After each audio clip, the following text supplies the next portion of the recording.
Eat my shorts. It's the Thinking Person's podcast. Oh, my. Don't be afraid to use your nails, boys.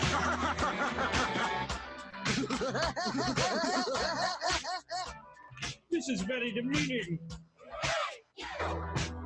We got your war. I like it. We got your gun. You're Hey, you. We got your war. We got your gun. When are they gonna get to the fireworks factory?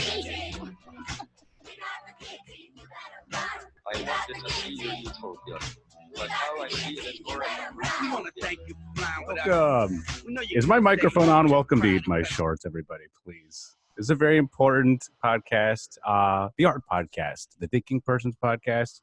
Folks, this is Nacho Nova. I'm one of your hosts. Hello. Hello, everyone. Irvin Castellanos, the other host. Welcome back to the Texas podcast. Eat my shorts. Absolutely, folks. Please. We're all business here, but we're also a lot of fun.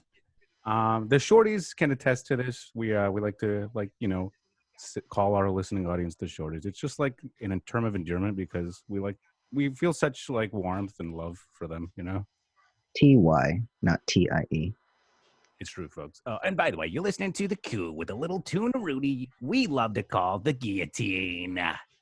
Check it out, folks. I'd like to agree with Casey Kasem. You should go to like Blockbuster Music over all the other stores first. Yeah, check out Boots Riley and the Coup, the guillotine from the Sorry to Bother You album. Absolutely, folks. Hey, check out that movie if you haven't. It's like on Hulu now for free, right? Or I think for free. Right? I don't know if we pay for Hulu, my wife and I. I'm really not sure. I don't think so.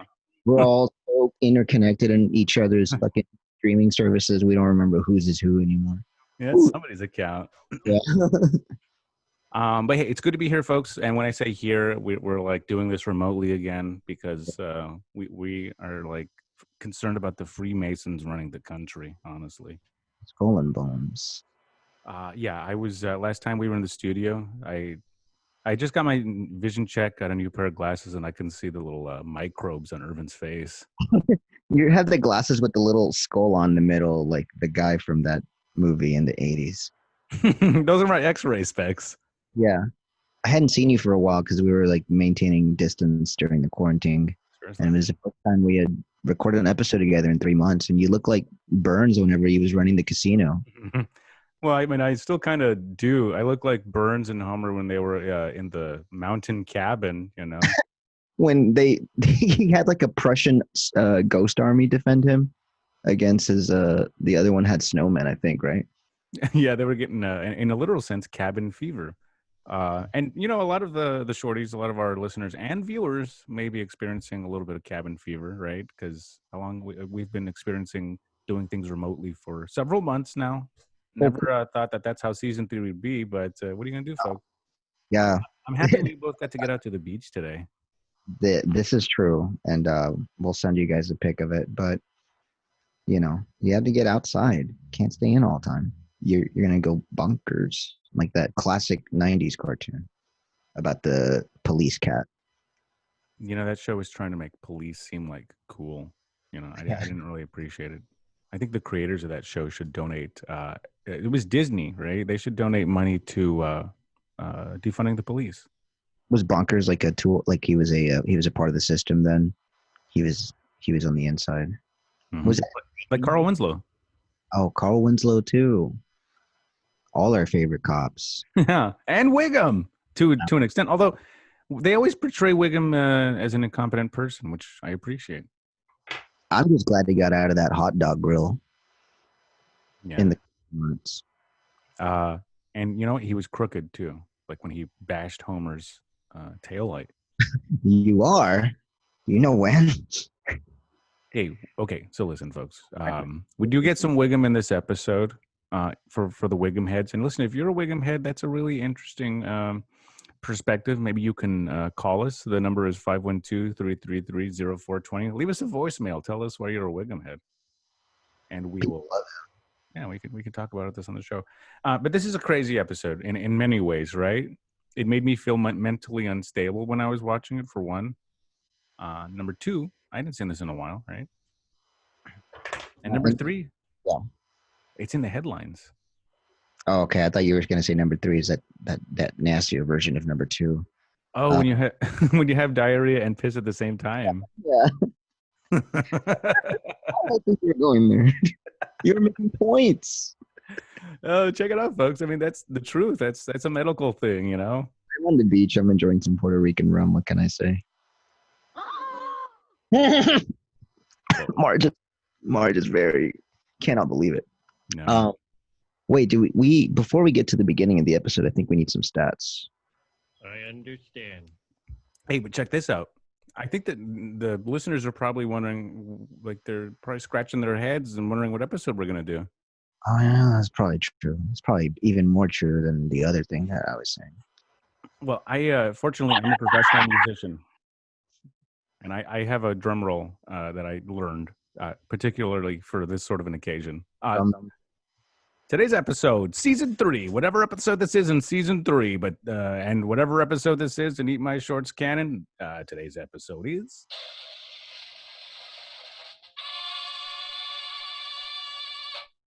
little backing band there too. Budget's got to go somewhere. I forgot the name of the episode. The Telltale Head. We're heads.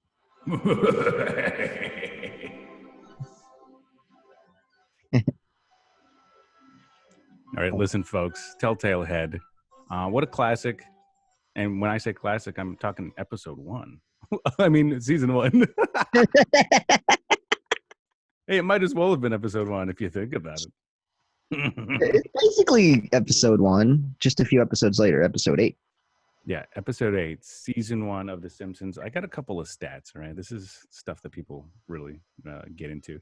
Episode 7G07. I'm taking this from The Simpsons, A Complete Guide to Our Favorite Family. Yeah, the only studio copy. So this can't leave the room. Original air date 2/25/1990. Writers Al Jean, Mike Reese, Sam Simon, and Matt Groening. Oh my gosh. Hey, cool, Sam Simon. Hey, we just covered a Matt Groening episode last week that he wrote. Maybe in season 1 they were crediting like the big team more together. They're doing more collaborative stuff. Yeah. Hey, probably didn't know how long it was going to last either. So it's like you might as well get the little credits so that way you're able to make some money on those. Have a writing credit. We're all getting credits. And this episode of Eat My Shorts was written by Irvin and I. Yeah, both of us at the same time. It's true. All of the podcasts we write them together, like Lennon McCartney wrote the Beatles songs together. You know. We think of the ending first and work backwards. Yeah, I mean that's just been our like approach, you know. But a lot of people have tried to copy it, but it cannot be duplicated. You know, it's like the Colonel Sanders recipe. Nobody can figure it out, and that's just the way it's going to be for eternity. They've had so many chances at it. Colonels, at Texas. And yeah, if anybody wants to make us honorary colonels, please get at us at Eat My Shorts Pod, please. I kind of wanted to after. Okay, 2 points. Last episode we did was Colonel Homer. Go check it out. And secondly, for your birthday, I got you a Colonel Homer action figure. Yeah. Which also made me want a very, very cowboy-y white suit with the bolo tie. What can I say? And you put up, folks, listen, he's at Twitter on Twitter. You put up, I think this was on Instagram, though. You put up the photo of you as a little baby with a cowboy hat. So, I mean, come on. There's precedent. You got the gear. There's precedent on my arm right here. Oh, there it is, too. So there you go, folks. Cowboys, you and I. It's true. If I can, I just got to find a place that makes hats that fit me, folks. So if you know a good spot, let me know.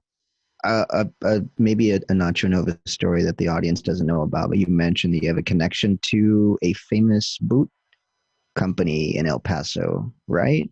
Tony Lamas? Yeah, my grandfather, Pancho, he retired from that company, so he worked there for a whole bunch of, a whole chunk of his life.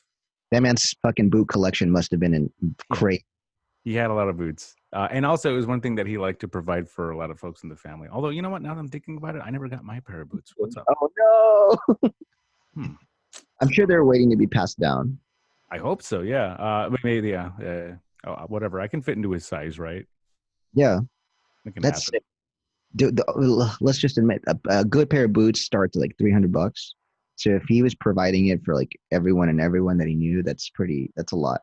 Yeah, he's a good guy. Folks, let's not disparage him, even though I am personally like a little pissed off because I'm not.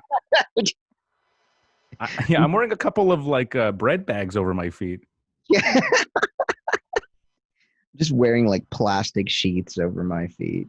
And this is my formal wear. You know what I mean? Like, this is because I knew I was going to do the podcast today, and this is going to be a video podcast. There's like a little tie on the bread bags drawn, like you do at Witch. Yeah. In addition to the little twist tie, I tried to get like a little bow tie around them. He's got two ties. You do what you can do. And the shirt is like that, like crumply looking '90s formal shirt that you would wear like underneath some sort of tuxedo or possible Seinfeld episode. Yeah, with all the pleats and the ruffles. Yeah. This is fancy stuff. Hey, but because this is such a Hollywood thing that we've been doing for the last few years, we have had access to personal wardrobe. Yeah. Just stuff we find next doors. There's construction going on. I mean, you'd be surprised the kind of stuff that other people throw away. Garbage. Yeah, and I did have to spend a little time. I was able to get away from where I've been spending my time, which is at the dump. I'm not allowed in the studio right now, unfortunately. They have me going as far outside within city limits as possible, which is the dump. The coast. Yeah, it's on the other side of me, folks, but I am facing a huge scrapyard, huge dump. Maybe later on in the episode, you can show everybody. We can turn it around maybe on a break, and we can show them the other side of where you are. Oh yeah, for sure. Okay, folks, you'll be able to see the other side of it here in a moment. It's it doesn't smell too good, but this is a nice view right behind us. Yeah. Well, like whenever you're doing like a video thing, you always want to get the best view behind you, even though everyone else that's not privy doesn't know what the rest of it looks like. It's true. Hey, like in the neighborhood where Greco's studio is built, we have a bunch of fancy houses around us, and they are the ones that are lucky enough to look at this giant high rise. It's a wonderful modern building. They love to see it. Mm-hmm. Okay, I think that's all the stats I had for this episode, if I can remember. The biggest stats are about our own building, and it's still unfinished, folks. We're looking to get the funding to get this wrapped up, hopefully by the end of next year. But yeah, you guys, construction community right now has got to take it easy for a bit. Yeah, unless you want to get paid under the table, folks, we're willing to make it happen. At Sperm Bank on Cash App. Yeah, if you'd like to contribute to that, that's really the fucking address. You don't even have to validate it. Believe it, folks.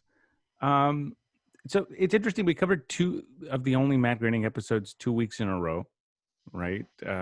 He's getting in there early, and he might have been involved in the Christmas one. We can't remember.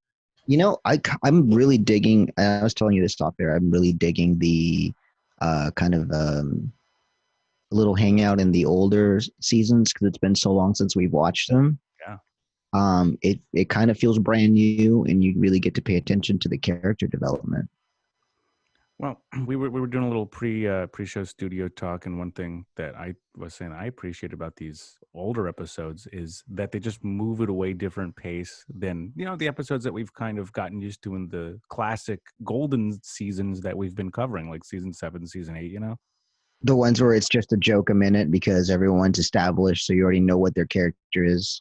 Yeah, and you hear people like explaining who, for example, at the beginning of this episode, it's like I hear Bart. I'm sorry for skipping a couple minutes, but you see Barney saying it's Homer Simpson and his kid Bart. Like you would never have to say that later on. Oh yeah, like all the establishing stuff. Oh, right. You know what else was funny, because I mean this show does sort of start out in the middle of things, and then they have to go back and tell the story. But the story starts basically with a giant mob approaching Bart and Homer in the middle of the night in downtown Springfield. Not downtown, but like where they got the statue. Buntown. But Barney calls, or like when everybody's clamoring, when everybody comes across Bart and Homer, Barney's like, "Kill the guy," Like, yeah. They know each other. I mean, there's only been maybe 7 episodes of The Simpsons before. They were friends in the Christmas episode, but it's even that early in the history that there's some ambiguity there, you know. Homer was like still like a good dad, kind of, or at least he's dumb, but still means well. So he was like running with Bart, and he was trying to like give him a lesson and telling him that people are pretty decent if you give them a chance. And that's when the mob shows up. And you mentioned how Barney like literally goes right to say like kill my best friend or whatever. Yeah. Other people I saw in the mob chasing him was Mr. Burns and Principal Skinner. Mhm. And actually pretty much everybody that's central to Bart. You had his teacher Krabappel and his grandpa and Krusty. And you know, it's funny, like, because one thing that's been fun about The Simpsons, and there's been so many mob scenes, this could potentially be the first one, I think. But Wasn't they it? always, like, they use every character they have, you know. But even this early one, there were so few characters that had been established that there's still like those generic crowd fillers. Like, it's always fun when they have those folks too. The majority of it was the main people, but you still didn't have all the secondary people, so the rest of them were people we never saw again. Yeah. And it's funny because sometimes, like, when they're if it's like a faraway shot or something, like, they don't spend as much time on those characters, and it looks a little more like off model, you know. Wait, this maybe this was a different episode because I went on a little like early season binge last night. Mhm. But they gave lines. Oh no, this was the Princess Cashmere episode. Whoa. Homer's dancing at the Rusty Barnacle. Oh yeah, spy but, camera. but one of the kids that like got a copy of that was like the generic looking kid with the dot eyes that literally didn't look like anyone, and like they were still giving lines to people that would never, I guess, matter later on. And yeah, I mean, people like us, we appreciate seeing folks that were established super early on reoccur, like Wendell, you know, folks like that, or the kid that has those super 80s like gigantic wraparound glasses. Love that kid with the crazy hair metal haircut too, right? Yeah, the spiky hair. Yeah, I've never established, is that a girl or a boy, or maybe they don't identify. Who it's knows? true. We're We're the not giving much insight, folks. Potentially a missed opportunity by The Simpsons. Yeah. So okay, they're running around with the head. This is a Telltale Head, by the way. Mhm. And Homer says they're gonna die together, like a father and son should. When they're approached by the Yeah. the mob with bats and pitchforks and torches. Boy with the fucking torch.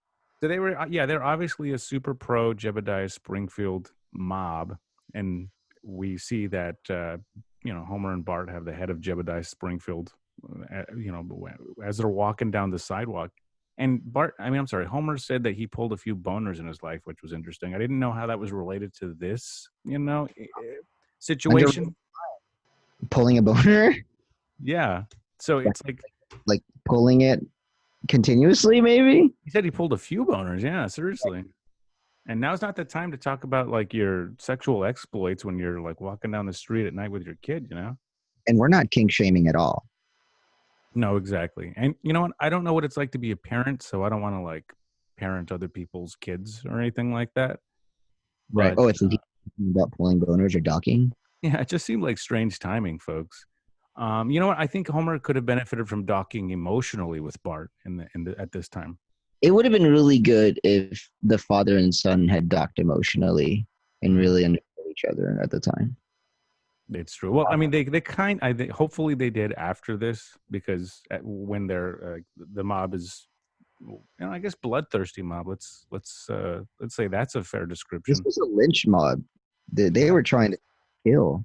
They were a super patriotic lynch mob trying to kill Bart and Homer. Yeah, it was very American. They love their town hero Jebediah. But you know, Bart's trying to plead his case, saying, "Don't dismember me. I'm a Sunday school boy. Like, let me tell you my story." And one thing I noticed about this is, and I think this happened a lot early on, is Bart's vocabulary was way better, or the way that he spoke was very eloquent, as opposed to later on. Like he would always use that kind of like those words to get out of trouble, if you notice. yeah, kind of like they would do on like Happy Days with Richie Cunningham, or Leave It to Beaver, or, you know, even like South Park when they do the kids like, you know, I learned something today. On Mork and Mindy. Yeah. I think at the end of this episode, we do hear Bart say "nanu nanu." I don't want to like spoil anything. So this is like an interesting storytelling device because I don't think we'd ever seen anything like this in The Simpsons before, or maybe even after. Marvin Monroe was in that crowd too. Oh, and Burns. Burns wanted the kid dead too. The teacher, the principal, Man. Mrs. Glick, and Dewey Largo. Wait, Mrs. Glick is different than the old couple that they showed all throughout the first 2 seasons that lived on the same neighborhood, right? Oh no, you what? That is an old lady. That's not Mrs. Glick. And the reason I say that is because I remember them from the Demoxenil episode when he had the hair and he was running around and they called him a hippie and they took his hair. I was like, that old couple was super featured in the beginning, but never later. They probably died off, I guess. It was the one time they kept up with actual time and change. Maybe in the early seasons they had the characters age a little bit or something. They passed away. Yeah, from season 1 to season 2 to season 3. From episode 8 to episode 10. Unfortunate. But you know, if you see them in this instance, maybe they weren't really like prepared to live in the future, you know, because this is a real backwards way to behave, to go be part of a lynch mob, to tear apart a little boy in the middle of the night, you know. From them. Okay, so he explains himself. He's at the top of the statue. The statue's already decapitated. He's got the statue head. But he pleads with the mob to let him tell them what happened. Mm-hmm. And a good fourth wall joke here, because like Krusty's like, how long will this take?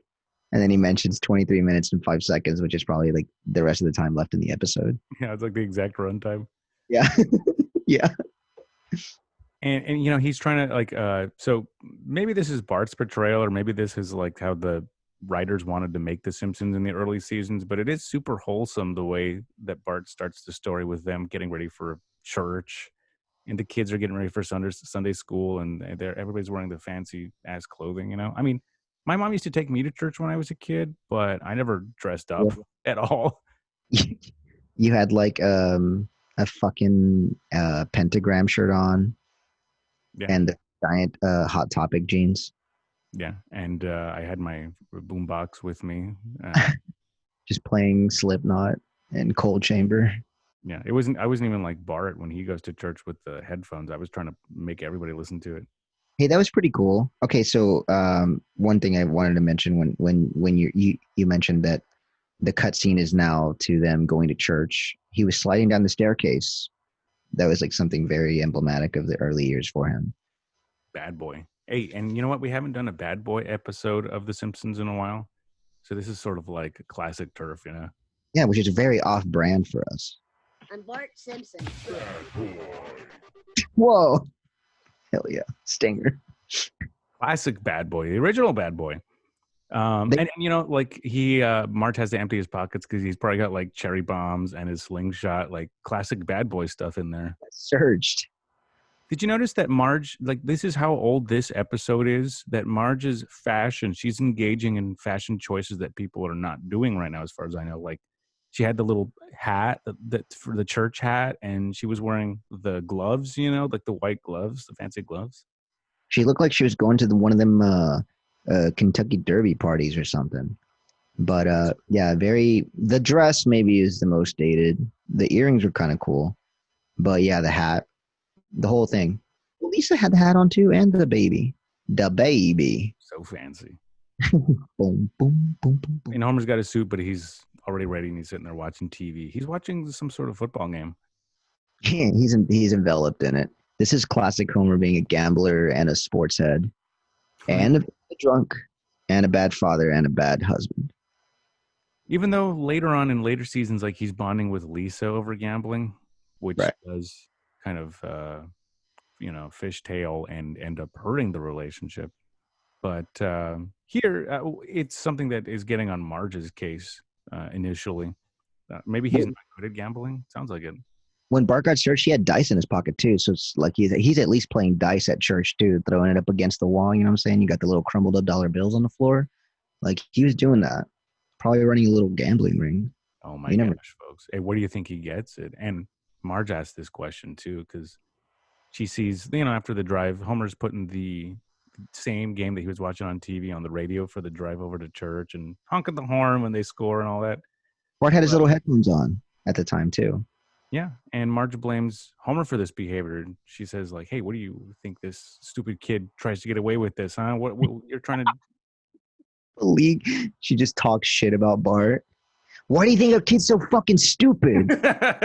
Yeah. Early episodes, like they went for this stuff, you know. It was weird to see, She's really blaming her husband there for his intelligence there. and I don't think they could use that kind of language in a modern episode. I like that she called it a personal stereo as well. Very dated. Loved it. Personal stereo. Listen, as someone that had a Walkman, that was my first system before I got like a Discman. Mhm. As they changed the name. I really enjoyed that.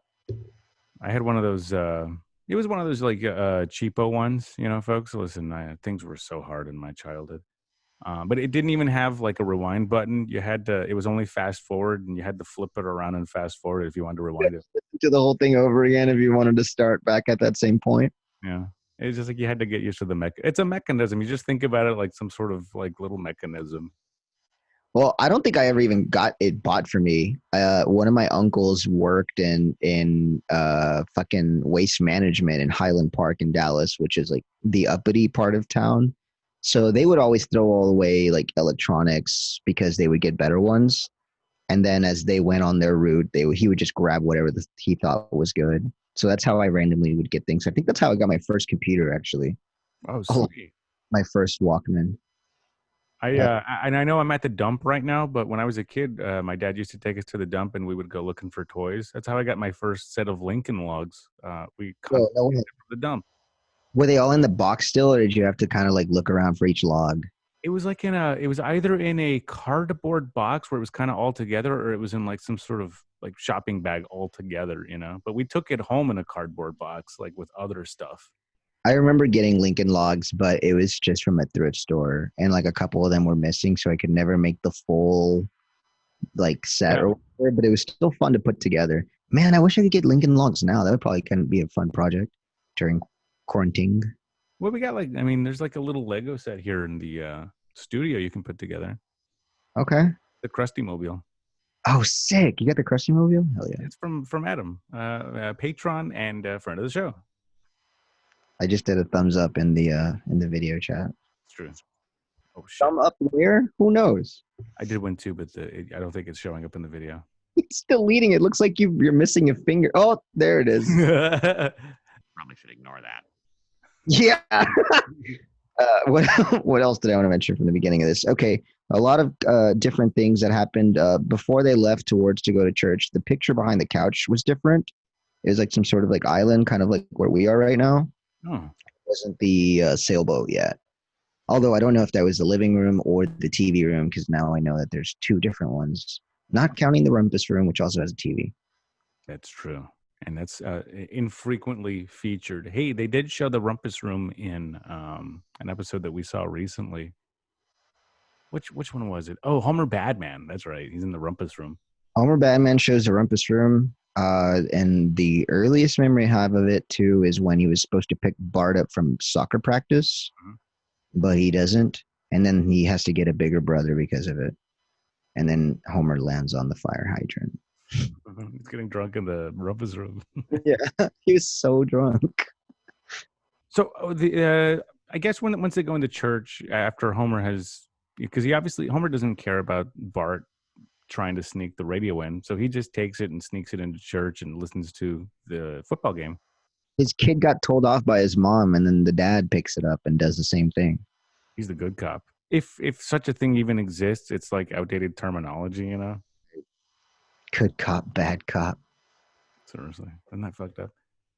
So he's listening to the game while Captain What's His Name is giving the sermon, you know.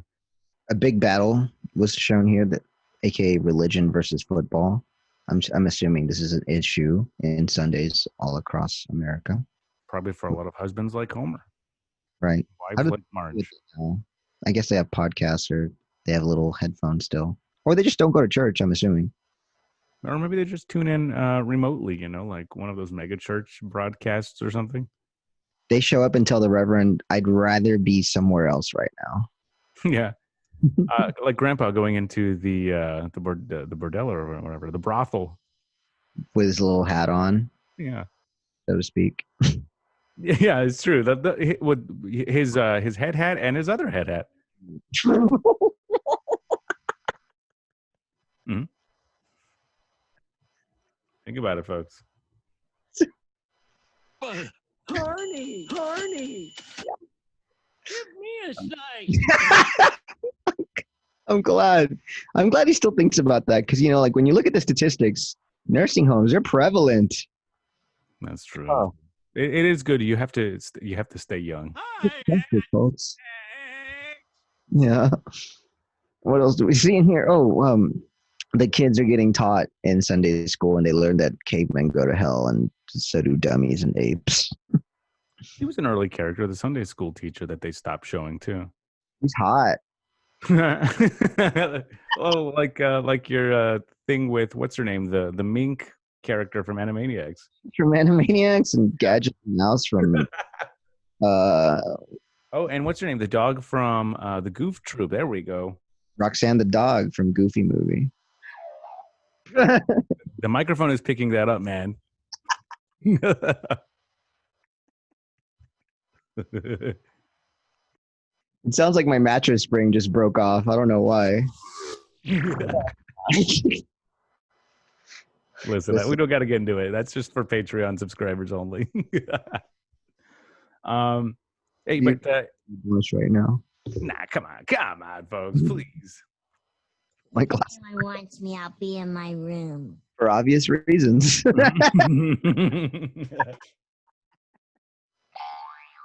Oh, again. Okay, listen.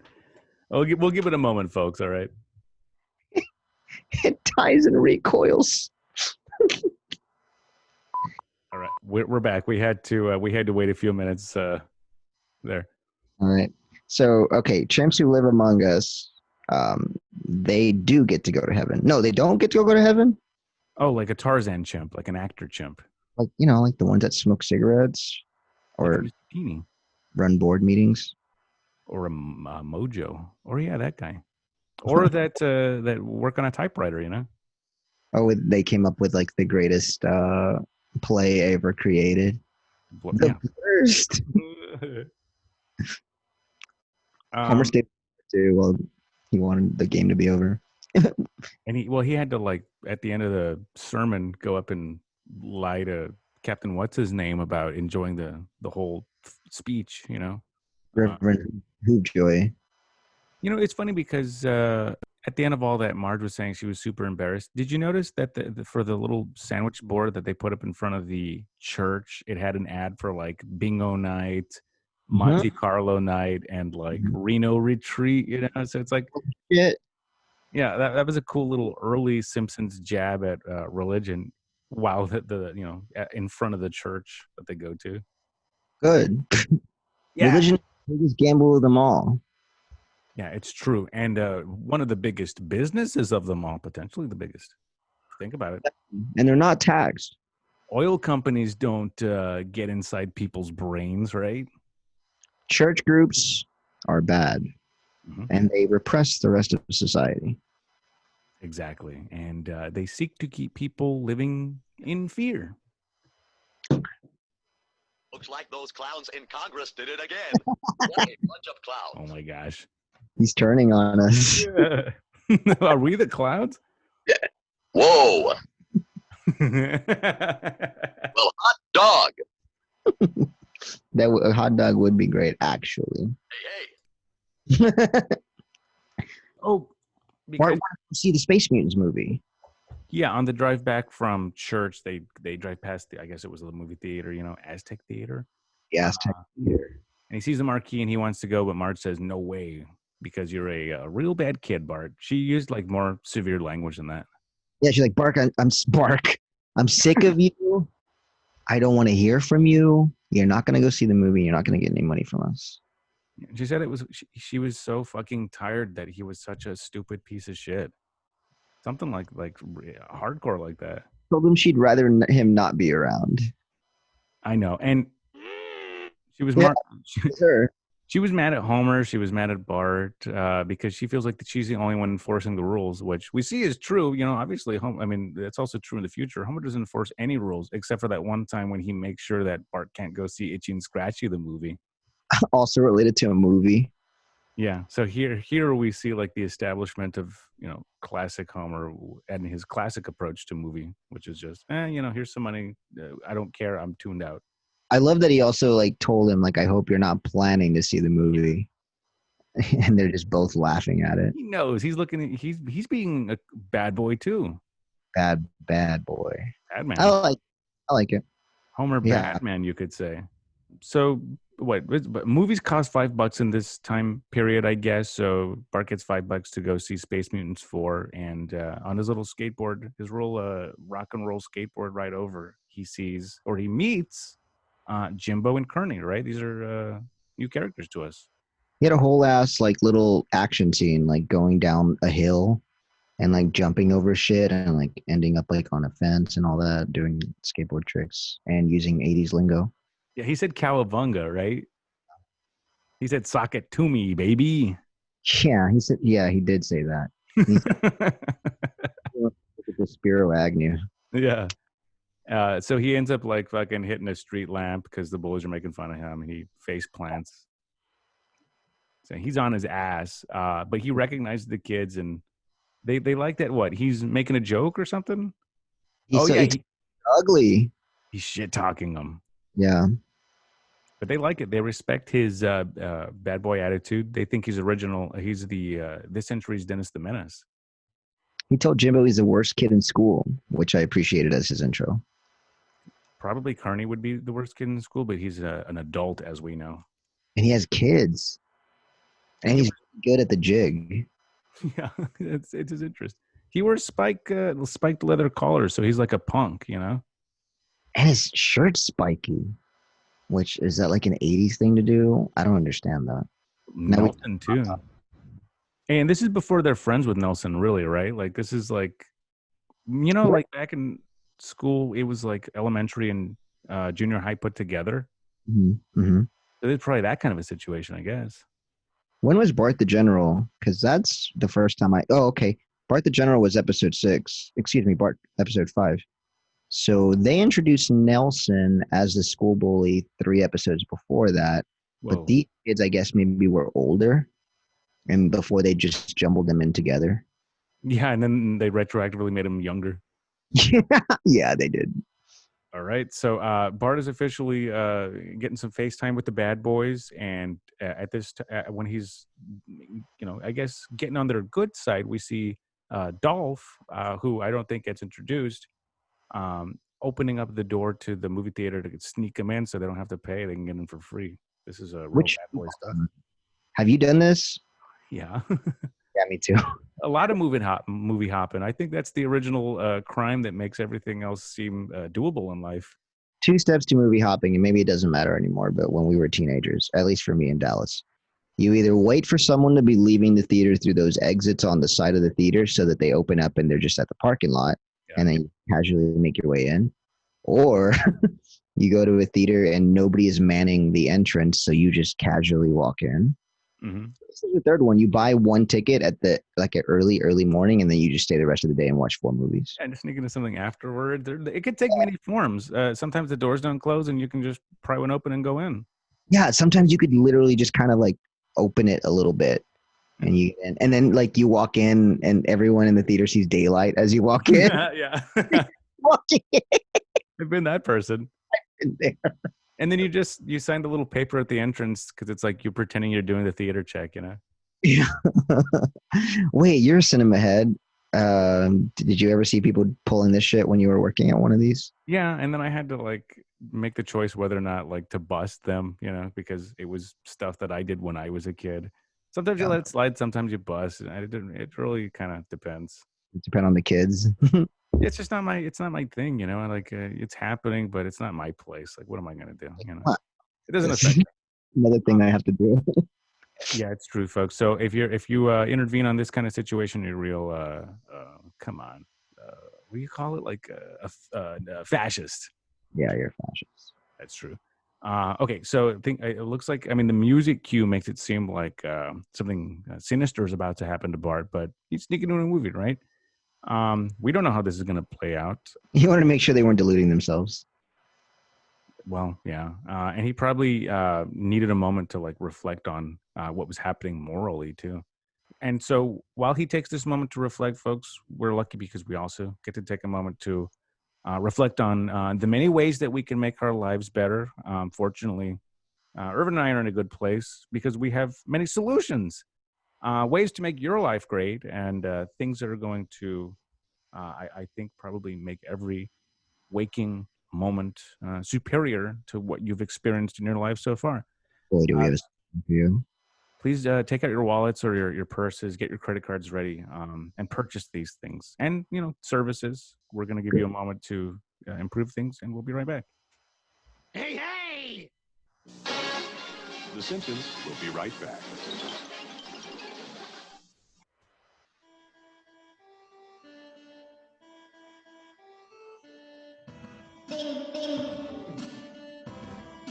Open again. Oh, dilly-dunkly-doo! That's the joke. Go toss the virtual salad. Are you Bart? Who's been screwing with this thing? More testicles mean more iron. Welcome back to Eat My Shorts, everyone. A Simpsons podcast. That was associated to us. Yeah, listen, it's because we were going for a space vibe back from commercial here. This is Nacho Nova, by the way. Hello, everyone. Irvin Castellanos back. Eat My Shorts pod, the Texas podcast. It's true. So listen, we're at Aztec Movie Theater. Well, in real life, I'm still. I turned the camera around. By the way, you can see that I'm at the dump, and also at the beach. Irvin's still at the beach. We're in the same place. Yeah, I'm just still facing my camera to the other side. It's a nice view. Listen, I kind of like it. It's kind of nice though. Now that I'm not facing the dump, I feel like a renewed sense of relaxation. Relaxation, good breathing. Yeah. I bet a lot of beaches look like this, like just all the trash fucking flowing in from the ocean. Well, I hear that life is coming back because humans have been staying inside. We were the virus. Yeah. Oh boy. And we don't mean to be too controversial, folks. By the way, you're listening to Papa Roach Meaty doing what is the name of the song? Last Resort. Check it out on this particular podcast, Eat My Shorts. Like we said, we were trying to come back with some space theme, and we had a whole creative process about it. And this song makes sense to us. It really does. And not just because it's our last resort. That's just the name of the song. No, wait. That's another connection. Hey, but we were talking about Bart being at the Aztec Movie Theater, all right? So he was trying to sneak in with the bad boys to watch illicitly Space Mutants 4. We understand his desire, but can we agree with his execution? I'm just not so sure about that. Yeah, it's true. He's really trying to make these kids like him, I guess, at the beginning of this, showing Bart's innermost wants and desires. To fit in, to be accepted by the bad boys. Yeah. Well, we get it because he is also stylizing himself as a bad boy. Well, I mean, when he got searched, you mean earlier? He had a fucking dice in his pocket and a slingshot. Bad boy, baby. He does a lot of stuff that I can't agree with, like the time he took out Grandpa's dentures and he bit the ceiling fan and spun around. I did enjoy when he bit the ceiling fan and held on for I don't know if that one's the one I enjoy most or when that turtle stole the fucking dentures and had a comical smile. And then he bit Grandpa with his own teeth. Yeah. Hey, the Simpsons have a lot of good Looney Tunes style denture jokes. They're good. Okay, so the kids are. We ended the last segment with them sneaking him in through the back, right? And we talked about how much money we've stolen from movie companies doing this exact same thing in our teenage years. Thank you for And the memories, theaters. back. That's how I saw The Matrix the first time in the 3D, whatever movie. Oh my god, I can name so many movies I watched that way. Oh, that's like an Aerosmith parody song, right? Watch Yeah, This Way. this way. That'll be the parody song for this season. We've been needing another one. All right. Time to you. Oh no. They were watching and we talked about how this is like featuring them like being at like Happy Days, like Inspiration Point or like Makeout Creek or whatever. Mhm. And the kids are in the car, and then the mutants come up and eat one of the kids deliciously. We've seen it in movies 100 times, folks. It's a classic cinema trope. I haven't really watched a bunch of movies, but I understand when it's referenced in The Simpsons.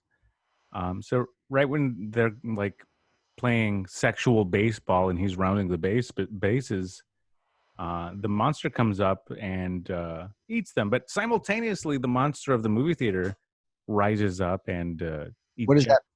This is like an early version of the pimply face guy, huh? He did look like him, sans pimply face. However, the face looks the same, and it's definitely the same character, early version.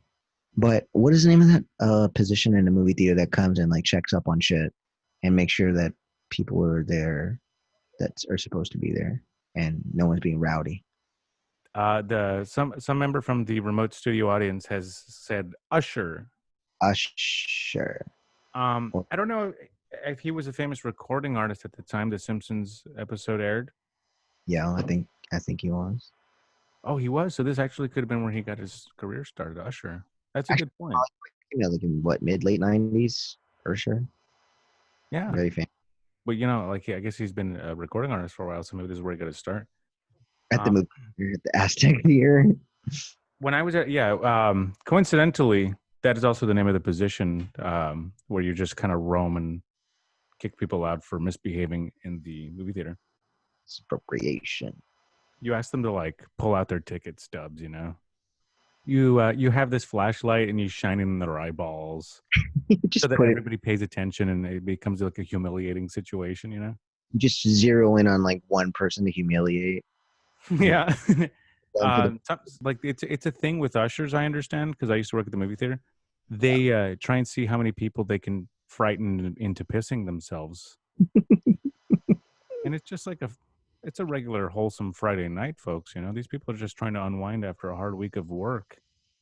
They call attention to the person that pissed their pants and just the rest of the theater at it. Stop the movie and turn the lights on. It's true. Yeah, we had to turn like the all the emergency lights on to make it as bright as possible. The fire alarm sound is going off. But how like these kids are too cool for school, like they don't even mind that they got kicked out. It was just they are just doing shit, They're taking their business elsewhere. And then they go to the Quickie Mart after that. Yes. Hey, and Bart is even more complicit. Instead of following along, he's creating a diversion while they help themselves to a little 4-finger discount, Did he mean to do that? It felt like he was like trying to use like the money he saved from not paying for his movie to buy squishies for him and his friends. Because he had like good little kid intentions. Yeah, he still had that fiver that Homer gave him. He's still being like the beaver, right? Like Yeah. the beaver. With a giant hat that looks like a duck bill. Yeah. Baseball hat. Pretty much. This episode kind of feels like it was broadcast in black and white initially. Apu turns around to take his transaction in, and they just take so much shit. But Dolph takes a play dude, He did have a play dude. Ugh. Gave me the shivers. It's horrible to those kids as a American Christian. Oh, I see. That's what I felt when I saw it. You were disappointed. I didn't want to see those kids sinking to that level, Oh, it was Kearney that had it. What did Dolph have? He had the play dude. No. Kearney had like jerky and Jimbo had a candy bar, but they loaded their pockets up, They were just full. It looked like they were prepared, like when you go to the candy convention. Hell yeah. Some people just like to rob convenience stores. They're like real lowlives, I guess. For more on that, check out the episode we did with Manny Galaviz a couple weeks ago. Is that the episode about that? I didn't listen to that episode, folks. I don't know. I don't know what you were talking about. I don't remember. So they're like fooling around, right? They're high in a figurative sense after their win. They're full of tiger's blood, like Charlie Sheen used to say 10 years ago. People like that reference now, I bet. Lots of problems for him. Okay, and then they caught up to the statue. Oh, and Bart went into like beaver mode, like you just said, good kid mode, and he started telling them about like the history of him or whatever. Oh yeah, when they're like looking for shapes in the clouds, and it looks like Jebediah Springfield without a head. And Bart is surprised that they're all fantasizing about Jebediah Springfield's head getting cut off. Well, the statue anyway. After they all hit the statue with rocks, right? Probably after they all took a little hit off the doobie. It sounds like because they're off like the statue. The censors probably made them cut that scene out because they didn't want to make Bart look like he was a drug user. Yeah, they were fighting against George Bush's government. Forcing everyone to say no to drugs at this point. He's pointing a gun at them to say no to drugs. Mm-hmm. We saw that fucking ice cream vendor come out and defend the statue too. Oh, because they're throwing rocks at it, right? Yeah, they were throwing rocks at it. Then they ran away to do the cloud thing. But the kids are making fun of Bart because he's being such like a good little kid, right? They laugh him out of there. They're just like continuing to lay on the grass and laugh at poor little Bart. He was defending him and saying he like killed a bear with his bare hands. Little pun there. And they called him his boyfriend. Oh yeah, they were being merciless. This is what kids would do in the early 90s. And then they would always say, "I thought you were cool" as you walked away.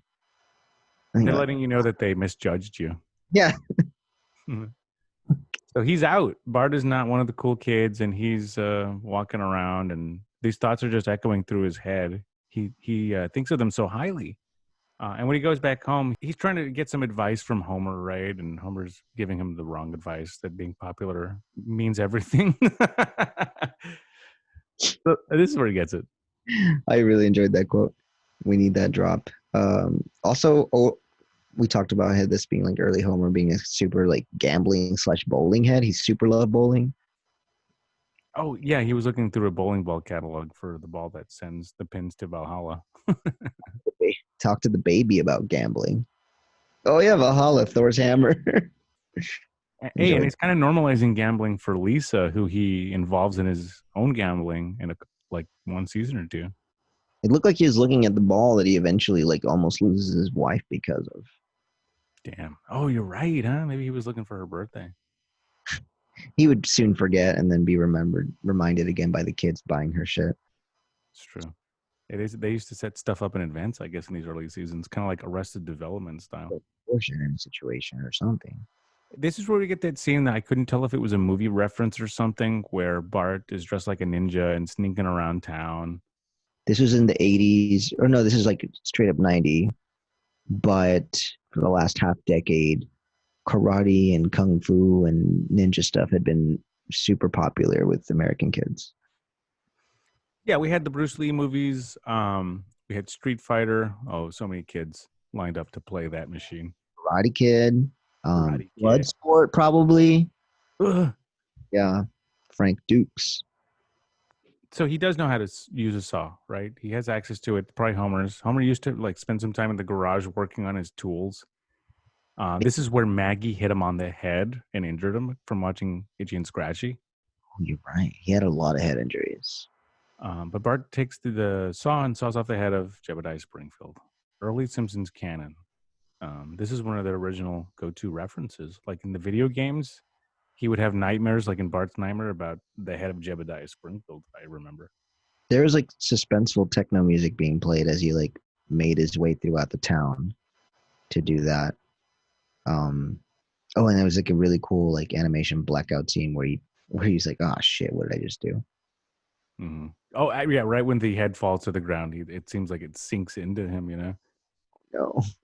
And then it's next morning. The sun rises. Everything seems to be okay, right? He's happy as hell.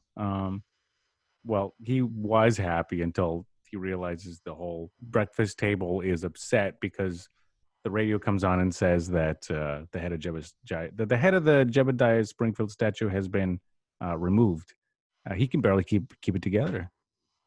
And that was totally a callback to The Godfather, right? Where he woke up with the head in the bed. I know in The Godfather it was a horse, but I mean, I'm assuming that's what the reference is for. I guess so, right? Because they do it later with the Lisa pony. Oh yeah. I've never seen that movie. Still, I should probably watch it. Oh yeah. You know me, I'm a mobhead. Whoa. Oh, is it a good? Do you recommend it? How would you rate it? I mean, we don't have. I know it's not ratings, but what would you rate The Godfather? 85 gabagoos. Whoa! All right, I'll put it on my queue. Okay. Listen, where was I going to tell you guys? Okay, he's in the fucking breakfast table, and Homer's still talking about the bowling balls. And then the news radio comes on and tells everyone about the statue. And he's being like a super Homer about it. Like he was very, very devastated. But they do cut live to a press conference. This is early Chief Wiggum when he still had black hair instead of blue hair. Or his stress killed him. And he's given a press conference. He's being just like the DJ, right? Just like a Homer. He can barely keep it together. He has no witnesses or suspects or leads. Please dial what? O for the police? Yeah, that's the information. That's an old-fashioned joke. That's like when they would do KBBL or Klondike 5 jokes, you know? I don't understand that joke. I'll be honest with you guys. It's like something from the 50s. Kind of like when Marge was wearing gloves early in the episode. It's just like a super old reference. Hey, but Marge, this is like when in the Lemon Tree episode, how she was saying that this town is a part of us all. And then repeats himself. Yeah, she's trying to reinforce why this is important. So it's starting to sink into Bart that he might have fucked up, right? Everybody in town is pissed. Even Moe, even Barney, even the old folks. And it turns out even the bullies, right? They're pissed off that Jebediah Springfield was defaced. I guess they're real statue lovers, real patriots. Real heads. They were all talking about like being upset about the head being taken off. And the bars, you talk about Grandpa. Grandpa's talking to some random old dude that I hadn't seen. In fact, the only other one that I recognized in that group was Jasper. They never brought back the guy that looked like he had Parkinson's that was twitching and all that. Well, I think he no longer is living in the show. Oh no! Oh, it's like one of the nosy neighbors that they just passed away. They aged off. Heaven. They went to heaven, yeah. They retired to heaven. Tired. No, they died on their way to their home heaven. Hey, the Jimbo, Dolph, and Kearney wanted to send Bart to heaven, but they didn't know it was Bart. But they wanted to send whoever cut the head off to heaven. His fucking bag is so obviously like containing the fucking head. It's surprising that he can carry this around, right? Right. It should be at least 100 pounds. I'm surprised he's not doing like a wheelbarrow or something. Remember when those English people like they had pushed the statue of the slave owner into the water, and then like some white supremacists tried to go in there and dive in and lift it out? Like, how are you going to do that? They were really like this thing must weigh like 300 pounds. We laughed about how like on Google Maps, like the location of it had been updated to like being in the water. Yeah. If anybody wants to like snap some photographs of it, you're gonna have to bring some diving equipment. Locations are now here. Please bring a swimsuit. Oh, that was a good one. Hey, so Bart was saying, "Hey, wouldn't you guys say?" Like he was trying to remind them that they should be into this. They should be into the statue being decapitated. But they just said it was cloud talk. That's cloud talk, man. That famous cloud talk that we all get caught up in sometimes. And so you Sometimes, know what that means? They were probably passing the doobies. definitely. You think Bart smoked weed? Probably for the first time in this episode, he smoked weed, but they had to cut that scene out. Hey, who's the Right. writers? Matt Groening, Sam Simon, Al Jean, Yeah. and Mike Reese. And then you know what? I think you're right because like another piece of evidence for that, the damn head started talking to him. Oh yeah, it got inside of his head just like the bullies, and Like my head. so he must have been experiencing like paranoia and hallucinations or something. Maybe it was more than weed then. Maybe he was on like shrooms or something. Could have been laced with PHP or PhD. goofballs. Yeah. So Bart moves on. The bullies. Nobody is on his side, right? The cool thing he thought he did is apparently a huge mistake. And there's a million generic characters surrounding the statue of Jebediah Springfield mourning, I guess. Kind of like we've seen the video from Pittsburgh of all these wild white supremacists surrounding the statue of Christopher Columbus. Good Lord. So a mob is forming. He goes home and Lisa's watching Krusty the Clown. And even Krusty is putting out like a ransom for the person that cut off the head of Jebediah Springfield. Oh right, Bart heads home from everybody basically being around the Tom statue and seeing it's decapitated, including Mo and Mr. Burns consoling each other, and Smithers. And Lisa is very skeptical about him not joining her to watch Krusty the Clown with her. And he's going to his room because he's got the head in his bag. He's all guilted. He's super guilted. It's like he can't. It's like that the namesake from which this episode gets the title. Krusty put out a ransom for him. Mm-hmm. I guess the solution here for Bart is to bury the head. Right? That's a solution. Is this how The Godfather goes? I've never watched it. I don't remember I think that the horse head was just supposed to be a message. It was like, I guess, like the dude's horse. Let me ask the intern about it real quick. But the family's watching a little documentary they threw together about Jebediah Springfield, and it's one of those stupid things, one of these indoctrination films about how he beat up a bear and subdued it, and they have the reenactment. It's like the dude in the bear suit fighting the actor. Yeah. It's not bad. They make the pun. And this is when Bart reveals that he's the guy that cut off the head. He shows everybody, and then, oh my gosh, that's a shocker. It was a real head too. Hey, they didn't really make that much that big of a deal out of this, right? Considering Bart like a callback to like, hey, he's the kid that cut the head off. Well, remember when Bart stole the copy of Bone Storm? Mm-hmm.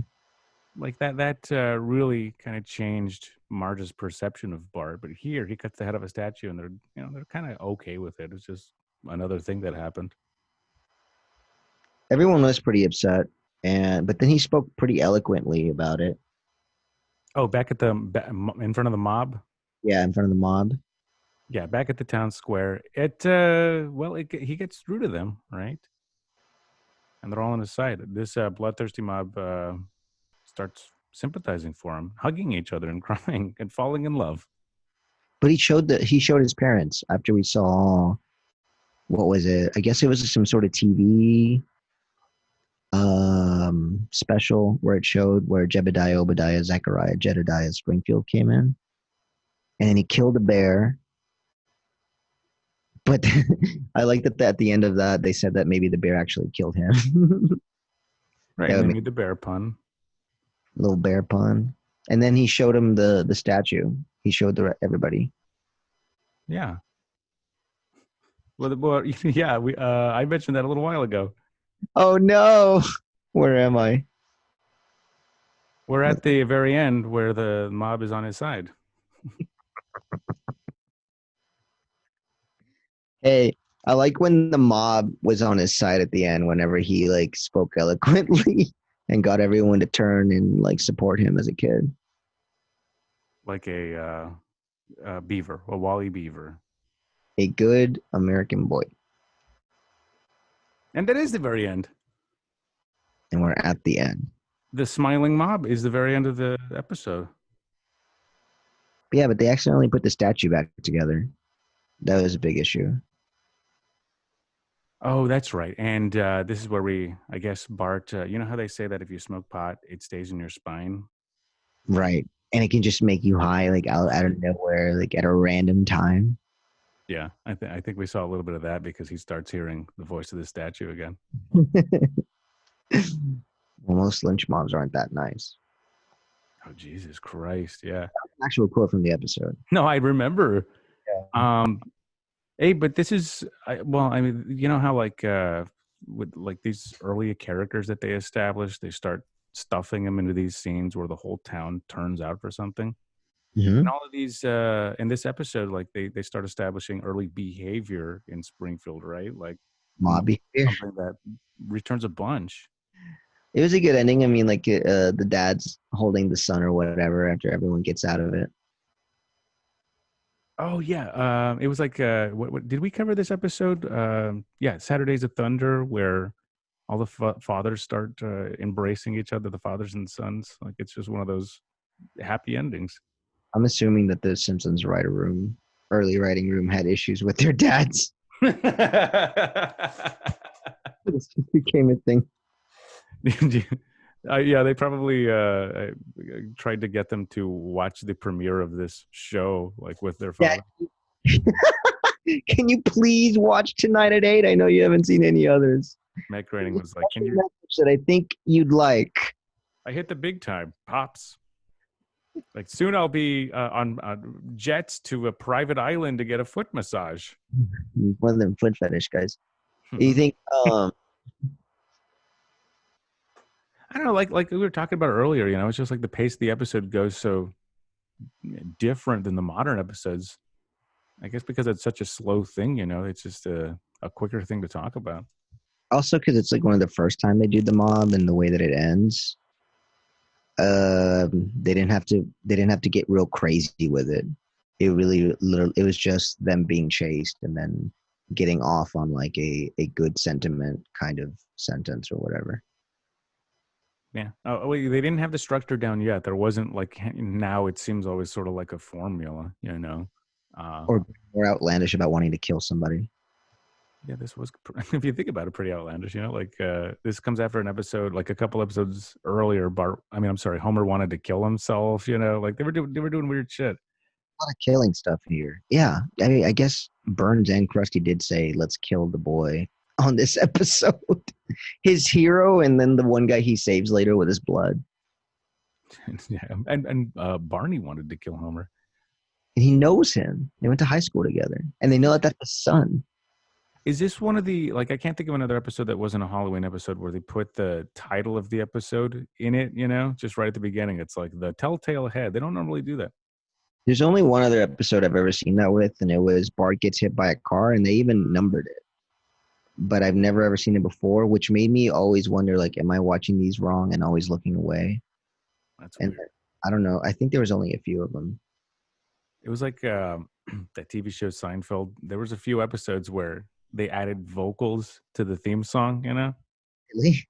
You know, that jazzy bass. They threw some vocals in there one time.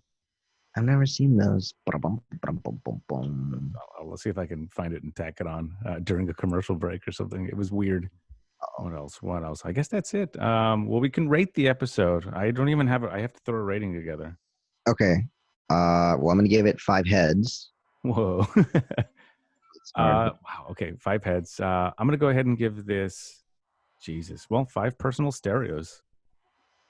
It's a great one. The same price at the time. Well, you know, it's just one of those things. We saw it a bunch when we were younger, and it established so much of The Simpsons so early on. So what can you say? What is there to say about an episode like this? I think we probably said it. It was real cool. I really like the old, like, they were like maybe showcasing a lot of like old timey stuff that for now it seems dated, but it was like very popular at the time. Like him listening to the headphones in the car and also just walking, and he was just really like had a big smile on his face. I thought it was very genuine. Oh yeah, I was jamming to it. Like when he was recording his "I Didn't Do It" track, you know. Huh. Oh, wait, we got that thing from Hammer. Yeah. I mean, it was cool stuff. Early Bad Boy stuff, and it's been a while since we got to watch one of these episodes. We should keep exploring like early Bad Boy Bart in the next few episodes, maybe. Or see if they carry one of these kinds of early Bad Boy episodes into one of these seasons that we haven't even seen, right? Add Eat My Short Spot if you know one of these episodes. And make him bad again. I remember one time he got emancipated from his parents, but I can't remember too much about that episode. Emancipation. Oh, yeah. Child freeing. There it is. Okay, we'll check it out, folks. Thank you, Shorties. You can also support the show on Patreon. Thank you, patrons. I'm a patron. There's extra shit there. And listen, more stuff is coming, but we don't really want to give it away. Although we will give it away there. And we are also giving away prizes if you call into the official EMS line. It's true, folks. 512-333-0420, a legitimate number. Call the show. Be part of the show, please. All right. Thank you, Shorties. Thank you, Irvin. That's not Let's Haul Ass to Lollapalooza anymore. It's keep watching the skis. At Eat My Shorts Pod on Twitter and Insta. Get it in.